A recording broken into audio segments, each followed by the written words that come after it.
যদি এমন হয় আমাকে 10 বার হত্যা করা হয়, এরপর আবার 10 বার জীবিত করা হয়, তারপরে ইনশাআল্লাহ প্রতিবার মৃত্যুর আগ দিয়ে হলেও বলে যাব গণতন্ত্র হারাম ছিল, হারাম আছে, কিয়ামত পর্যন্ত হারাম থাকবে। পৃথিবীর সব লোক যদি গণতন্ত্রে গিয়ে জড়ায়া যায়, আমার 14 গোষ্ঠীও যদি গণতন্ত্রের সঙ্গে মিলে যায়, তারপরও গণতন্ত্র হালাল হবে না। যেটা আল্লাহর কোরআন দ্বারা হারাম, যেটা নবীর হাদিস দ্বারা হারাম, সেটা চিরকাল হারামই থাকবে।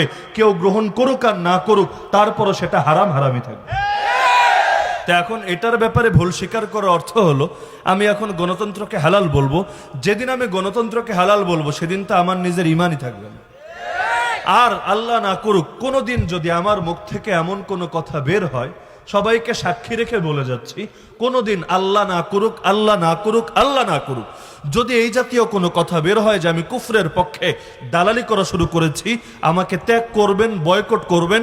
ইমাম ইবনে তাইমিয়া রাহিমাহুল্লাহ যেমন বলেছিলেন, তোমরা যদি দেখতে পাও আমি কোরআন মাথার উপর নিয়ে মঙ্গোলীয় তাতারি বাহিনীর সঙ্গে মিলে গিয়েছি, আর ওদের সঙ্গে ওদেরকে সাহায্য করে আমি মুসলমানদের বিরুদ্ধে যুদ্ধ চালাচ্ছি, তাহলে তোমরা আমার ইসলামের দুশমন মনে করবা, আমাকে তোমাদের তীরের লক্ষ্যবস্তু বানাবা। একই কথা আমিও বলে যাচ্ছি, সাক্ষী রেখে বলে যাচ্ছি, এই সাক্ষীর সবাই আপনারাও থাকবেন, মিডিয়াগুলোও থাকবে। কোনোদিন আল্লাহ না করুন যদি এমন হয় কুফরের পক্ষে, এই কুফরি ইজমগুলোর পক্ষে মুখ দিয়ে কথা বের হয়, আমাকে বয়কট করবেন। কারণ ব্যক্তি পূজার ইসলামে কোনো সুযোগ নেই।